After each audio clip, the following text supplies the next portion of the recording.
Go ahead and bring on Patrick here as we get started with this interview here with Tracie Clark. Patrick, are you there? I sure am, Eric. Well, I just wanted to welcome all of you and thank you for taking time. Let's just kick this off by making sure that Tracie's actually on here. Tracie, you still with us? You might have to unmute. Yes, I'm here.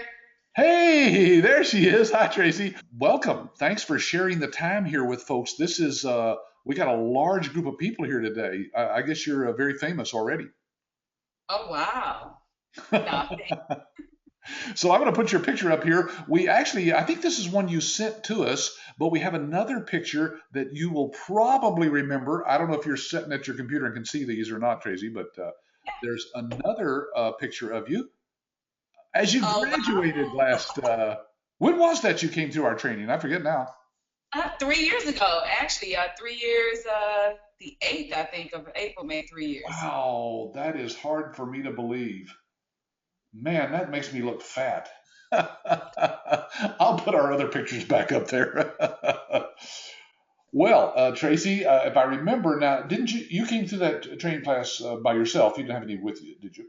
No, actually, my husband came with me. Chris, he came down with me. Oh, that week. Right. That picture that we just had up there, I remember now. We didn't know for sure, so we cropped him out of there. Oh. I didn't know if he was going to be on here or show up or not. Now, is he still in the service? Yeah, he's still in the service and still working here in the business with me also. Yeah, that's his career. He's not letting that go anytime soon. So. No, I don't imagine. You don't just quit the service, do you? No, definitely not. We have a lot of kids, so we definitely need those health insurance benefits. Oh, yeah, I'm sure that helps out. Well, Tracie, I see some questions coming in already, and one of them is a real good one here to start with. It's from Yinka. Says, hi, Tracie. Let me get my mouse back here so I can see the rest of the question. What is your background, and how has the transition been from your background to medical billing? What were you doing when you were looking for us? I was actually a provider service representative for a large insurance company at the time, and I was working in the corporate office. So I kind of had a background with medical billing and dealing with medical providers, but I did not have any experience in running a business. So I did come from the healthcare industry. All right, so did you actually do billing for doctors, or you were just involved on the insurance side? I had did billing years back, but at the time I was just involved on the insurance side when I did the training. Yeah, so you had worked in a doctor's office? Yeah, I was an office manager, and I did some billing for an optometrist's office to be exact. And so I had did some billing before, but like I said, it had been about almost, I think, 5 years at the time since the last time I actually did medical claims. So I had to, get reacclimated with, how to submit medical claims and things of that nature. Because mainly I had just been working with the insurance companies. Yeah. Well, and you could probably testify to people that, as you know, in your class probably, I don't know if there was anybody else in there or not that had any kind of background in the medical field, but most people who come to our training don't have any background. Correct. It was one of the licensee that did have some medical background experience. Jeanette, if I'm not mistaken, yeah, it was Jeanette that was in our class. She already had a billing company, but other than that, everybody else was all coming from different industries. Nobody had any experience with medical billing. Oh, so, I forgot about Jeanette. She actually had her own billing company, but didn't know how to move forward and didn't like the software that she was using and so forth. So she bought our license so she could learn how to go out and build her business even bigger. Yeah. Yeah. Exactly. All right. So Kelly is asking, when did Tracie start with ABS, and how many accounts did she open in her first year and second year, et cetera? How does she primarily market to doctors? So a lot there, but you said you'd started with us 3 years ago. You came through training and then went out and did you work at this full time at the time, Tracie? Yes, I did, because I actually left my place of employment. I actually came there on leave of absence when I came down to Dallas to do training. And then when I came back, I had a couple of things that I needed to close out. And then I just started working in the business full time. And it took me about 4 months to get my first client. So. Okay. And how did you get that first client? What was your method to get that client? Direct marketing. So when we left, I mean, because when you go to training, they give you so many tools. And so we left there and we figured direct marketing would be our first, is what we would give a try at first. And so we went there, went by a provider's office. Actually, Chris was there with me, my husband.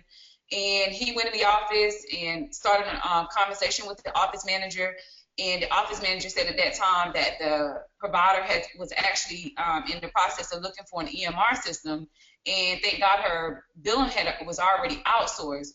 So took our information. The provider ended up giving us a call back about a week later, and she wanted, she was like, well, I'd love to see a demo of the system. And I explained to her that, we have a process where we do a practice analysis, things of that nature. And that particular day, she had like 6 clients or patients to cancel. So she had like a lot of time on her hands, and she was like, well, will you be willing to do the practice analysis over the phone? And I'm like, sure, why not? So I actually did my first practice analysis over the telephone. And then our first meeting together was actually the demo. That was my first time meeting the provider. Here it is. We're going to be doing a demo, and then at the end of the demo, that's when I, passed over my proposal. Okay. Well, so let me kind of summarize for folks who this may be their first webinar. Folks, we do teach you to go out and do what's called, like Tracie said, a practice analysis, which is about, 30 or 40 questions that you can ask the doctor about their practice. Or sometimes you do it with the office manager, don't you, Tracie? Correct. Yeah. And then you take that information back and using our proposal templates, you create a proposal for them, and you set up a live demo if they want to see it. And some do and some don't. But you actually went to the doctor's office, it sounds like, Tracie, and sat there with her as we did the demo for you. Yeah, actually, it was me. Chris went with me on that day, and I ended up sitting with the provider, her husband, who also was a provider, the medical director for that particular facility, office. It was probably about 9 of them to us too. So it was like Shark Tank. It was very, very interesting. You were outnumbered, huh? Yeah. But I guess they liked it. Obviously, you signed them up. Yeah, they actually liked it. The demo kind of sold itself. The biggest thing for this particular client was that she had been working on paper and had never used any type of EMR system ever in her life. So that was kind of intimidating. And then, like I said, her billing was already outsourced to someone else. So to do the transition with us, of course, they have to give the other billing company, notification that they're canceling their services, and then getting over that fear of moving from paper to electronic. So we did the demo, I think, in June, if I'm not mistaken, and then she signed up with us in August. Oh, okay. So, yeah, sometimes it takes time for them to get out of whatever contracts they're in and, just be ready for you to take over their billing. So, well, that's great. That's a good story. What type of provider was she? Sleep medicine. Sleep medicine. Wow. Yeah, I remember you telling me about that one time. I hadn't even thought about that as being a niche out there in the marketplace. Oh yeah, there's definitely a need for medical billers for that market for sleep medicine because it's very unique. Once you learn how to bill, it can be very easy. And then the thing about it is a lot of the providers work at multiple facilities, so that's also a plus too. So that means that they have a lot of other colleagues that would need the services also. So that's definitely a good market to get into, sleep medicine. Oh, that's super. Now, let's see. So you got that first client, and let's kind of jump ahead here because part of Kelly's question was, well, how many clients did you get in your first year, your second year, and so forth? Here it is 3 years later. Can you just kind of bring us up to speed? Where are you at now with your practice? I know that you've grown to the point where you actually opened up an office. I have a picture of it here you sent to me, so I'm going to show that on the screen here while you're talking. Okay. Yeah, so back in August of last year, we opened up the commercial space, and I hired on 2 more employees, and then I have like a marketing manager / employee to help out with little odds and ends of different things in the business.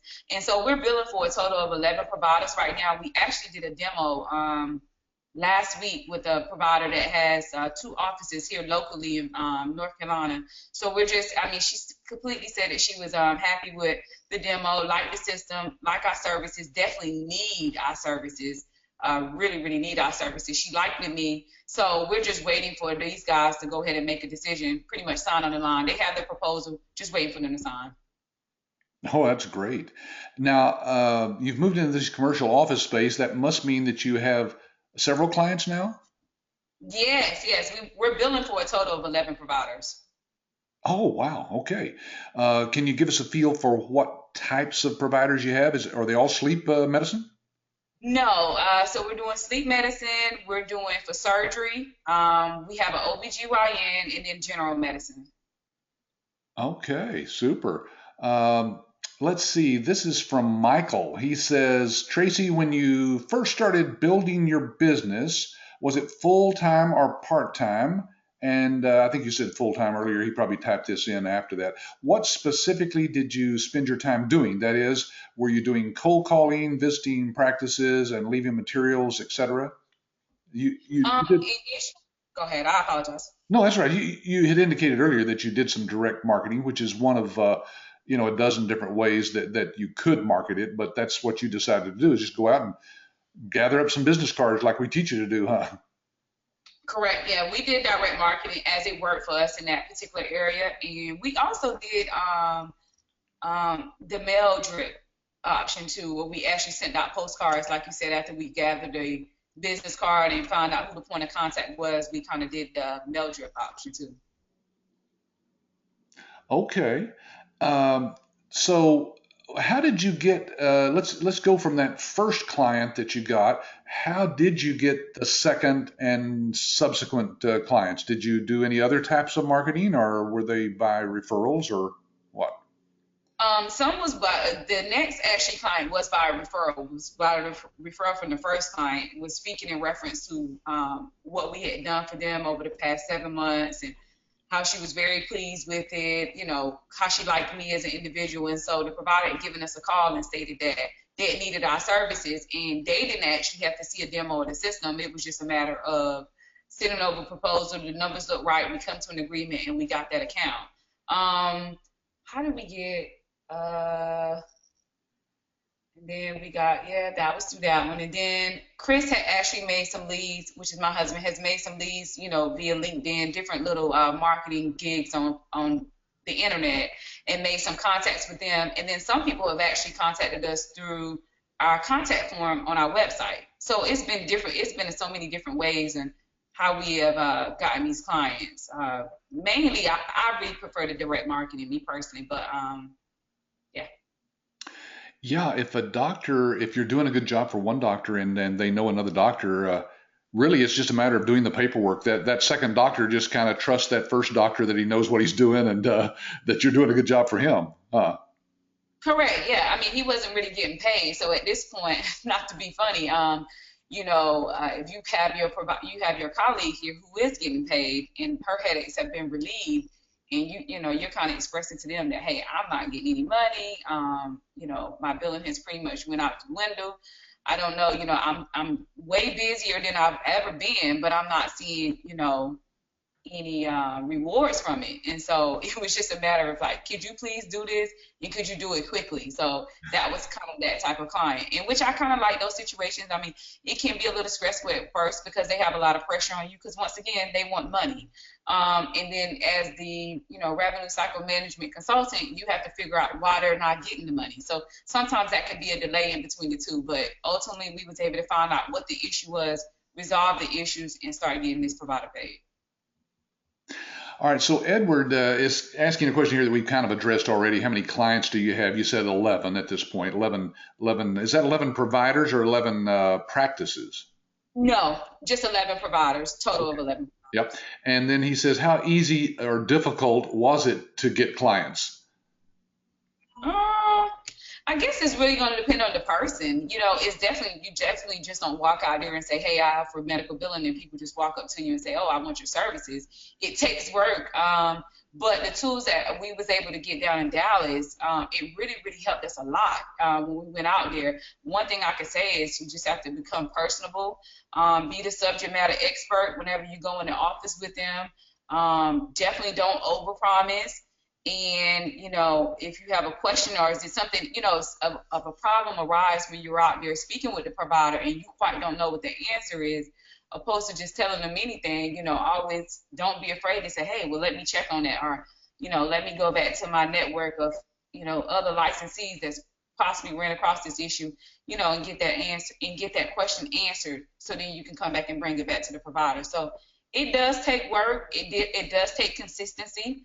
And you definitely have to have patience because, as Patrick can tell you, that providers move on their time, not your time. So you can clearly see they need you, but they can clearly see that, they still feel that they have time. Time is of essence. So, yeah, it definitely, they don't move as fast. Medical providers don't. No, they don't. Sometimes they're as slow as molasses. Exactly. All right, let's see. This is Edward is asking where you're located. You're in Kentucky, aren't you? No, actually, that's where we started off at, and then we relocated here to North Carolina last year. So we've been in North Carolina since June of 2015. So we're here in North Carolina. Well, that shows how little I know about what's going on. You could move right next door to us down here. I probably wouldn't know it for months. Oh, wow.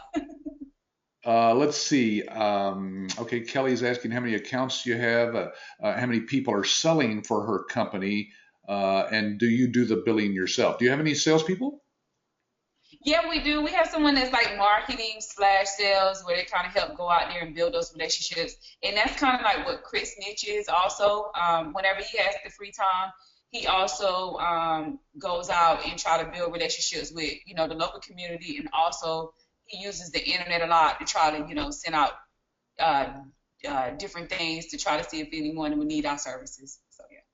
All right. So do you do any of the billing still yourself, Tracie?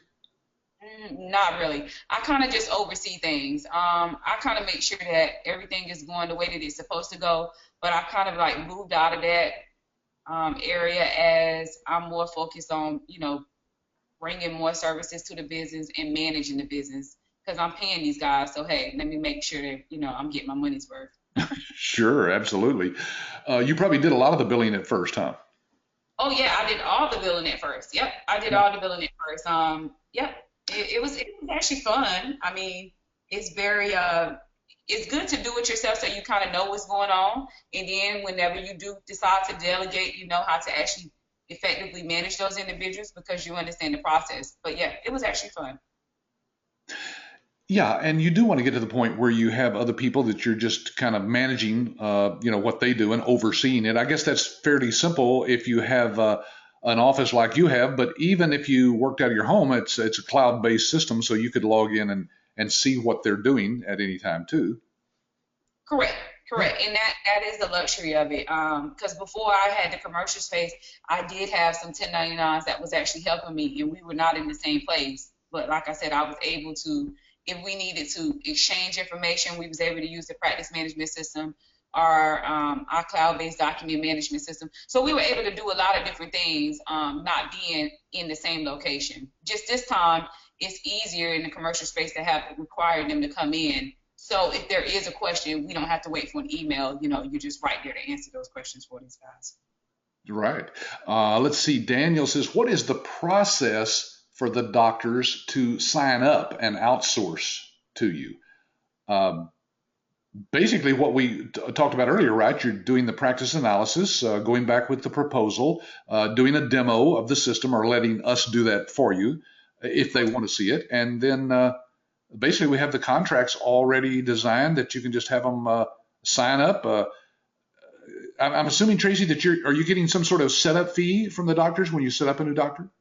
Yeah, initially when I started out, because at that time meaningful use was really big, and so switching over to an EMR system was, something very important for medical providers. So yeah, we were definitely taking advantage of that option and getting setup fees. Now we do setup fees, not as large as it was before, but yeah, we do have setup fees. Okay. Charles is asking where the recorded webinars are located. Charles, if you go to our website, absystems.com, it's under news and then the blog on that site, absystems.com. Okay, let's see.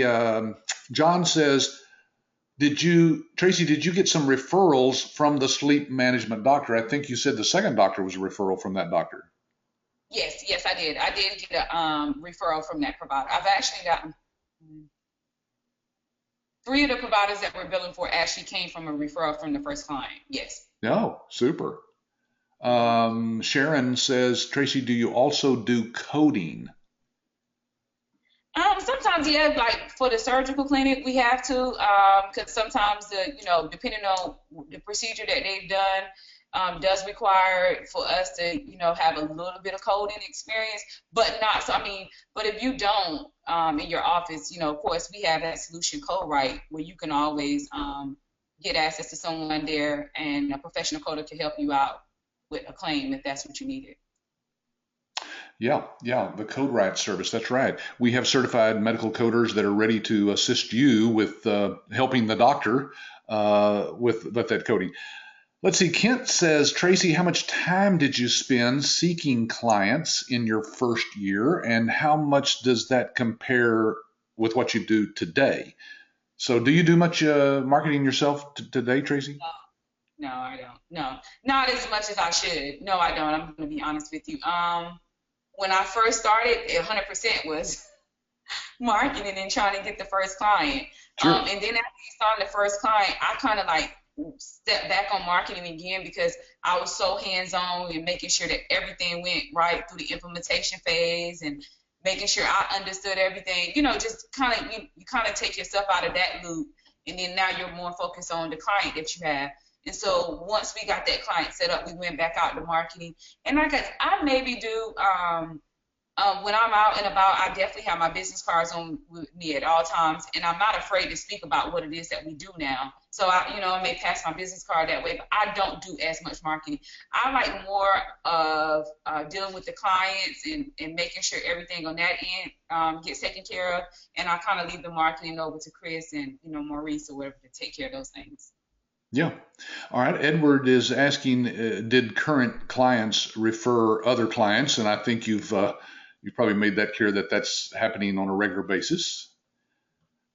Let's see. Yinka says, conservatively, how much do you make on each client in a month? Now, we don't want to get into your income, Tracie, but can you give people a feel for that? A typical, I don't know, maybe your general practitioner, what kind of numbers of claims, for example, or volume, dollar volume would those doctors do? With like the general practice, on average, the claims is about $80. And then we have with our surgery clients, the average, claim is about $2,000 to $3,000. So it just really depends on the specialty. Yeah. And it depends on how many of those claims that you're processing for them each month. And folks, it also depends on what percentage you're actually charging those doctors. Can you give us a feel for that, Tracie, just in general? What is a good range percentage-wise that doctors, at least in your area, are looking for from a billing company? Between 6 and 8%. 6 and 8% is a good thing. I think we learned that in training also, and it was actually a good rate in Kentucky, and it's actually been a good rate here too. So that's about average, 6 to 8%. Yeah, that's what we hear. Probably nationwide, it will run, 5 to even 9, 10%. Just depends on the doctor. If it's a real small doctor, sometimes you have to charge a little bit more to cover your time, But yeah. Sharon says, who writes your contracts? Are you just using our templated contracts? Yeah, I did use the template, but we did have it reviewed by a lawyer. And so they did modifications according to, your area and making sure that you're abiding by your state regulations. But yeah, we did use the template that you guys gave us, and we did a couple modifications to it. But yeah, just for legal purposes. We've got a lot of different templates that are already designed. Folks, we've passed them through, our attorneys, but we always encourage you to just, always check with your own legal people about those, of course, or you can, just use ours and as they are written. Let's see, John says, to clarify, client 1 took you about 4 months to get that first client. Client 2 took an additional 7 months. Is that right? Yeah, about that. It was about 8 months after we signed the first client. Yeah. Yeah. All right. And Edward says, how do you bill the client? Do they pay timely, or have you had issues collecting from them? I'm just going to be honest with you. Some of them, yeah, you have to stay on them. I need my money. And it just depending on how it is that you bill them. Some clients, we bill them monthly. Some we do bi-weekly because of the volume of claims that we're sending out for them. You have the option to set them up on EFT where, you send over a statement. They have a certain amount of time to review that statement. If you don't hear anything back, then you debit their account for that amount. Or you have and then we also have the option, luckily, I've been blessed with some good clients where we send them over the payment link and they pay us through this link every time. And then we use the QuickBooks and things of that nature. So it just really depends on who the client is. Yeah. All right. Let's see what Craig says.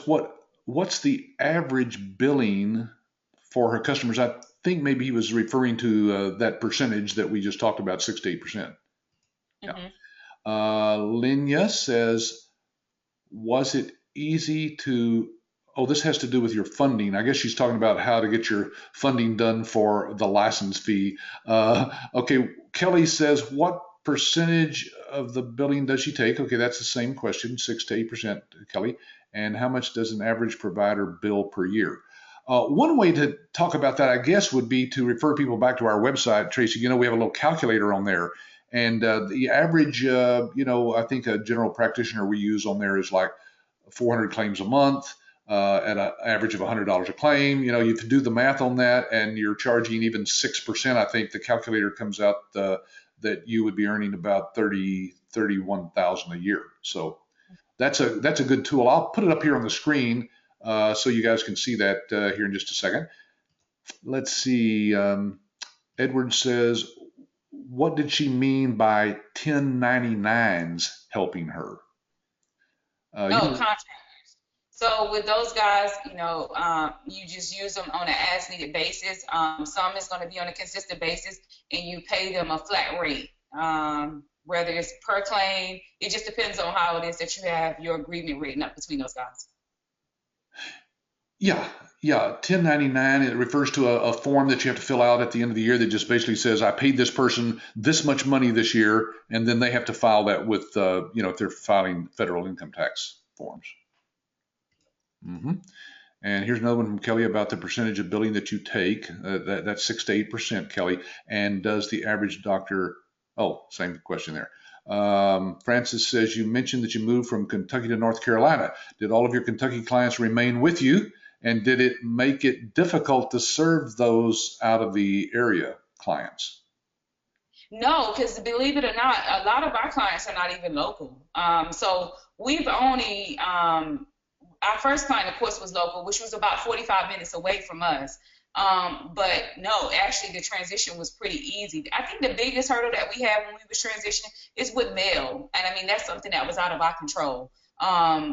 Making sure that everything got forwarded over to the new location, but the compliance was completely fine with it. A lot of them were aware that, we was working from our home at first, and now we was transitioning and moving to a commercial space. They were very familiar with the lifestyle that, my husband career is, so they understood those things. So no, it wasn't hard at all to transition from Kentucky to North Carolina. Yeah, that's the nice thing is you, well, I don't know about you, Tracie. Have you got people outside, in other words, in other states besides Kentucky? Yeah, we do. We have some in Tennessee. We have some in Wisconsin. We have in Georgia. Yeah. Yeah, I've got licensees with clients, literally from coast to coast. Yeah. Folks, I'm showing our website here just so I can answer this question about, because it seems to be a big question in people's minds about billing. But if you go here to the income potential, you see it right here, income potential, and then there's a medical billing income calculator. And when you go there and fill in the forms, you'll see that based on whatever numbers you put in there, of course, it'll show you exactly how much per year that you can make there. So that might be a good thing for some of you to see. So I guess the question, Tracie, is from Sharon. What did ABS provide you in thought? I thought they helped get the providers or contracts. Did you owe a percentage of your earnings to ABS? Have you ever paid anything more to ABS? No, no, you don't pay anything else to ABS. Whenever you send over, or prior to you sending over a proposal, you do have a support team where they're willing to, review it, answer any questions that you may have, anything of that nature. But no, you don't pay ABS any additional money as far as helping you with the contracts, if that's what the question is. Yeah, and think about it this way, folks. If we actually had clients that we could just hand to our licensees, our licensing fee wouldn't be $25,000. It'd be, maybe $250,000 because those clients are. Let's face it, Tracie. That is the hardest part of any business, isn't it? Is getting going and getting clients who pay you. Yeah, it is, and I mean, to be honest with you, if you had clients just to hand over, I don't think that you would be out here selling the license. I think you would have employees and, pocketing majority of the money opposed to giving us that option. But yeah, it's getting clients, like I said, it's really going to depend on the person. Everybody used, all the licensees that's come before me, and I'm sure a lot of licensees that came after me, have all used different marketing strategies, all that was provided by ABS. We just, tweaked them to where we can be comfortable with it and going out there to get that client. And I think it's just with any business, like it's gonna take work to get clients. They're just not gonna fall in your lap. I can definitely assure you that. That's right, and that's why we, as I said earlier, folks, in our workshops, we do go over about a dozen different ways that you can market this, and like Tracie said, she may feel comfortable with direct contact, but there's other people who use our direct mail. They do seminars or lunch and learns. They do trade shows. There's again a lot of different ways that we teach you how to market. Now let's see. Craig is asking, are ABS system partners limited to a particular area or market? No, there's no territory, Craig. Like Tracie said, you can have clients just about anywhere in the United States, of course. And Jason says, how long does it take from the provider signing the contract until you are able to bill for them? What would you say an average time is to get going?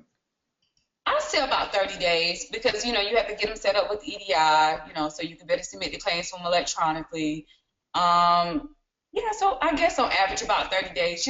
I think it just really depends on the client too, because some clients may only bill 2 or 3 insurances. They're not, they don't bill all of the, like 15 insurance companies or 20 insurance companies. They may only bill the top 2 in their area, so it can go a little bit faster. And depending if those carriers are Medicare, Medicaid, or a commercial payer, is also going to depend on how long it takes for you to get them set up in your system to submit the claims. Yeah, that's right. All right, Sharon says, so ABS helps with billing mostly. I'm a certified coder. What would that benefit me? Sharon, actually, we provide the platform, the cloud-based billing system for you. Remember, you're going into business for yourself when you, invest with ABS, and we teach you how to build your own business and do that billing. So being a certified coder, of course, you are, ahead of most people in that you know about the codes. But as Tracie said, you don't really have to know them because they're all built into our electronic medical record system, so you don't have to know about the codes. She says, will I be able to incorporate that into my business and charge more for your services? I want to do the entire revenue cycle. Is that possible? Yes. Sharon, if you're a certified coder, then obviously you don't even have to use our certified coders, which of course charge a fee. You would be just, working directly with your doctors and could charge for those coding services on top of your billing. Yeah. John says, outsourcing 1099 for what? Billing? Tracie, I think he's referring back to the independent contractors that you could hire. Are your sales reps paid as 1099 or commission reps? Yeah, commission only. Yeah, they're not on a salary. And then before, when I was still in my home and didn't have a commercial space, I was paying the contractors on a per claim basis. So, and we agreed upon that depending on what the client was and what type of claim it was that they were submitting on the behalf of me. So yeah. Yeah, we go into detail on that, folks, as to how to pay your people, even how to hire them and find them out there, and then how to pay them as well. That's part of our training. Lamar says, in North Carolina, can you bill on a percentage basis? I guess so. Yeah, that's what you're doing, right? Yeah. I Yeah, don't you know. can. I don't know of any state that you couldn't bill on a percentage basis. Um, let's see, how much time? Oh, this is from Linya. How much time do you devote to this business? And when I first started off, I was in it, like 100% of the time. I have a large family and I have a lot of other responsibilities outside of the business. So it's probably about a 60-40 split right now, 60% I'm in the business and the other 40% I'm with my family taking care of other things. But that's because I have people working for me. If I didn't have people working for me, it will require, I think I would probably still be doing it at least 95% of my time due to the amount of clients that I have. So that's how my time is going now. Yeah, and people are looking at the picture of you here and saying, what does she mean she has a large family? She's 22 years old. Uh, Oh no, thank you. Thank you for the compliment. let's see. Michael says, have you lost any clients? And if so, why? I did actually, and it wasn't on the fault of my own. It was an office that I was billing for. Revenue was really good for them, but they was presenting an offer for a larger group to come a part of them. And in that particular area, the hospital was like buying all of the medical providers' offices, and so the reimbursement rates was, of course, a little bit higher if you was a part of this group opposed to if you was an individual provider. And so they decided to join the group. But like I said, I still use them as a reference. But yes, I have. Mhm. Yeah. Bandy says, how much is the franchise percentage? Uh, there's no franchise percentage. We're not a franchise, and so there's nothing. You don't pay royalties like you would with a franchise with us, Bandy. There's like Tracie said, she's never paid anything more to ABS once she went through our training. But you have lifetime support still, don't you, Tracie? Yeah, sure enough, do. And then they're always doing webinars such as these and even more once you become a licensee that helps you to, sometimes we come out of class or training and we decide we want to wait 7 months before we get started with our business. Well, we have that great website that we can go on and look at material there. And then you guys are always doing webinars. I'm always getting emails about different webinars that you're doing, help you to market your business. Yeah, we send out those emails almost weekly, I'd say, and there's always new stuff to learn in this business in there, and we provide all that for our licensees forever at no cost. Let's see. Tim says, do any of your providers still use their old billing software, or have they all switched over? No, some do still use their billing software due to the simple fact of the amount of investment that they paid initially. And so you have to be willing to, if you want to use that software or if you don't want to use that software.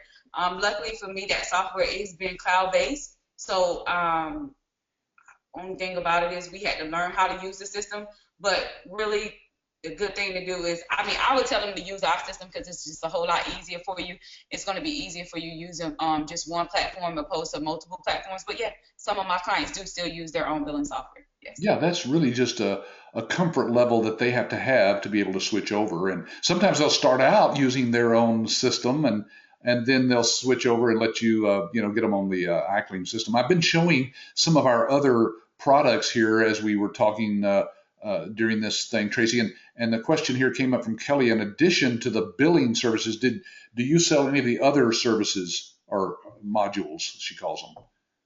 Mainly out of the services that we offer, I do the EMR, I do billing, and then I do credentialing and consulting, just due to my experience and the credentials that I hold outside of being an ABS licensee. Yeah, explain credentialing to folks, Tracie. Oh, so credentialing is where a provider is trying to participate with a particular payer, and in that process, they have to submit, documents such as their license, where they went to school at, things of that nature, their practice information. So you complete an application from the payer, submitting that additional information. You wait for the payer to review the application. If they have openings, they'll allow you to be a part of them. They, depending on the area that you're in, they'll tell you which plans you will be a part of and what your reimbursement rate or what's the maximum reimbursement rate is for the different services that you provide, and it goes from there. All right, let's see, Makluta. Sorry, I'm probably messing up that pronunciation, but it says, they say, do you just work into doctors' offices and share with them the products? Oh, do you probably walk in is what they mean. That's one of the ways you've done some marketing is just direct contact. Do you go in and just introduce yourself and get their business card and follow up with them? Yeah, well, that's how I did it when I was out there, and then now these guys, yeah, so they go to some of the little meetings that they have around here. It's a couple of the MGMA groups around here, and so they go to those meetings and, you know, kind of introduce themselves, tell them what type of business it is that we're doing, and sometimes they get leads from those guys, or sometimes those guys will say, hey, I think this office. Well, of course, that's a lead. So, yeah, that's how they'll get it. And then they do direct marketing also. They go in the office, try to get to the office manager. If they can't, try to find out what his or her name is, and then follow up via email or direct phone call, or go back into the office again until they can get to speak to that individual. Yeah. All right, let's see. Kelly says, what are your plans for growing your business going forward? And do you plan or do you do networking events like BNI and trade shows? I don't. My networking events consist of soccer practices, being at school functions, unfortunately. But as far as the growth of the business, I'm going to grow it until, I mean, as big as it'll go. I mean, I'm not stopping. So, if clients need my services, I'm definitely going to provide it. Good for you. Well, you've done a terrific job so far, Tracie. I'm very proud of you for taking this basically from scratch, from nothing, and just going through our training, getting out there and just building the thing to where now you have a full-time business, obviously. Let's see. Edward says, how much time does each claim take to process? It depends. So some of our easier providers, like the sleep medicine and general practice, it doesn't take long at all, especially if they're using our system. And so, you get the claim over in your claim bucket, you review it, you make any necessary changes, and you submit it. So, it can take as little as 3 minutes. Then some of our larger clients that have a little bit, it's a little bit more on the claim form can take up to 5 minutes. So I guess it just depends on the client. Yeah, 3 to 5 minutes. That's probably average. Yeah. All right. Sharon says, so I see that ABS is a medical billing training program. I graduated from another program and have a medical billing certification. Is this a required training? Even though you had some background, Tracie, as you said earlier, the rest of the people in your class, except for one lady, nobody had any background. You don't really need that because we kind of take you from scratch, don't we? Yeah, you definitely don't. They're going to give you a nice little package that's going to kind of like, I think the book is called, 101 Medical Billing, Patrick, if I'm not mistaken. And so it kind of helps you. It's a summarized overview of what you would get if you went out and, got some official training to an extent. Yeah. Let's see, this is a question Ruslan is asking, is there another live training workshop scheduled after the one in May? Yes, there's one coming up in June. And I will get those exact dates for you, or you can get back with your ABS coach and find that out. Usually we hold these about every 6 weeks now, Ruslan, and he says there's additional individual training available apart from the group workshop. If you'll get back with your ABS coach on that question, we have worked with some folks who, for very specific reasons, could not get down here for that week-long training, Ruslan. So be sure and get back and ask them specifically about that. But we have done that for folks. Let's see. Michael says, Tracie, when you first started and had no clients, did you get the question from the doctor, well, how many doctors are you billing for? Oh, yeah. I'm sorry. He says it would seem uncomfortable to say, you're my first one. How did you handle that question? Well, I use that, what we learn in training. Well, I'm a part of a network of over 1,500 other licensees, that's what I did. I also, I was honest. Hey, yeah, you would be my first client. But yeah, I still get that question to this day. You'll be surprised at how many people will just say, well, I want to know how many clients are you billing for now? Could I speak to any of those clients? It's a big decision putting your financial into someone else's hands. So, yeah. Well, and like you just said, Tracie, that's one of the reasons in our training class, we actually teach you the exact words to use to to refer to the fact that you've just opened a local office in your city for the nation's largest network of medical revenue managers. And, we do thousands of claims every day for hundreds of doctors from coast to coast. And once they've seen a demo, we can even give your prospective doctors, references of other doctors that they can call if they want to. So that's one of the advantages of being a part of ABS's network. Yeah, you use the corporate we and just position yourself as being much bigger than somebody that's just, working out of their spare bedroom in their underwear. Correct. I mean, in their pajamas. Let's see. Jason says, how easy is it to recoup denied claims that the provider has on their books? What is the oldest claim that you've been able to recover and before you took over the billing for the provider? I guess it's going to be the reason of the denial. It was the reason, it can be several reasons on why the claim was denied. Was it just as simple as, patient demographics was incorrect? Was it something with the coding? I guess it's just going to be, just depends on the reason of the denial. And then we have went back as far as like, I think one was like 120 days. We went as far back. We don't go too far back due to the simple fact of the Tommy Fallon period that each payer gives you. So yes, probably about 120 days we went back and recouped claims for. Yeah. Kent says, how many competitors do you have in your market? How is the competition? Are they small entrepreneurs or large organizations? You know what? And I don't want to sound cocky when I say this. I really don't even know how many medical billing offices is here in this area. I'm sure there's several other billing offices here. I don't know. I don't see any signs when I'm out driving around. I don't even know. But there's definitely competition out here. I know there's some larger companies, of course. You can just go on Google and say medical billing services, and a lot of these large corporations will come up. But I don't know how many are actually in this area. Yeah. It really doesn't matter, does it, Tracie? There's just too many doctors and specialties. There's medical providers all over the place. It's a huge, something like a $4 billion industry, Okay, Yinka says, what is the process for receiving the claim information from your provider? Do they send it by email, or is there a way to receive the information within your ABS software? There is a way if they're using your system, and for you to get the claim that way. If you decide for some odd reason to use their system, of course, it would be just a matter of logging into that system and seeing the claims. And let's say that you're having a provider that's transitioning from paper to electronic, you have the option to either go pick up the claim forms or have them to fax them to you securely. Yeah. Yeah, and we've got a service called iDocs now that would allow them to scan it into this cloud-based document management system, and then you have access to those documents once they're scanned in. Edward says, on average, once you file a claim, how long does it take for the doctor to get paid? I think the average is about 10 business days, about 10 to 14 business days, depending on the claim. Because once again, depending on the CPT code that's on there, it's going to depend on what the review process is by the payer. So I guess about 10 to 14 business days. Yeah, that's about average. We've had licensees file a claim on Monday, and the doctor had the money in their bank account on Friday. Yep. Yep. We experience that all the time. Yep. Yeah. Okay.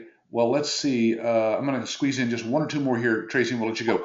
This is about the training. I'm going to answer some of these questions because they're about our workshop offline here. Do you do patient? Oh, this is from Jason. Do you do patient billing for your providers as well? Do you take the same percentage as what you get from the insurance bill? Yeah. So we collect.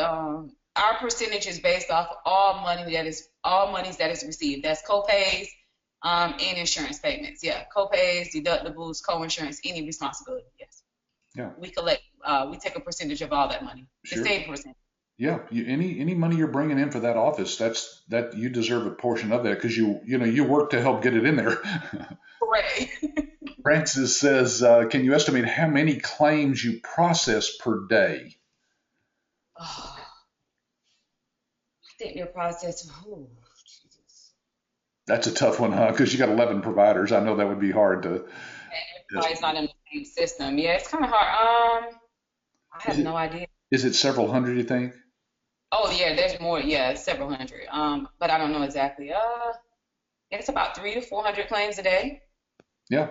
All right. Edward says, how often do you bill the doctor for your services? Some clients we are billing on a monthly basis, and then some of them we're doing it on a bi-weekly basis, so every 2 weeks. Yeah. Just depends on the volume of claims. Mhm. Yeah. That's a good. I hear that from a lot of licensees every 2 weeks. Linya says, are you offering short-term or long-term contracts with your providers? Yes, I have done that with a couple of my clients, as like I said, they had previous bad experiences with another, billing company or whatever the fact may be, and they were a little hesitant about getting into another service agreement, and so we provided them like a 90-day service agreement, stating that this is what we promise. As long as we deliver on this promise, then this agreement will turn into, the normal service agreement. So yes, I do a 90-day service agreement for certain clients. Mhm. Yeah.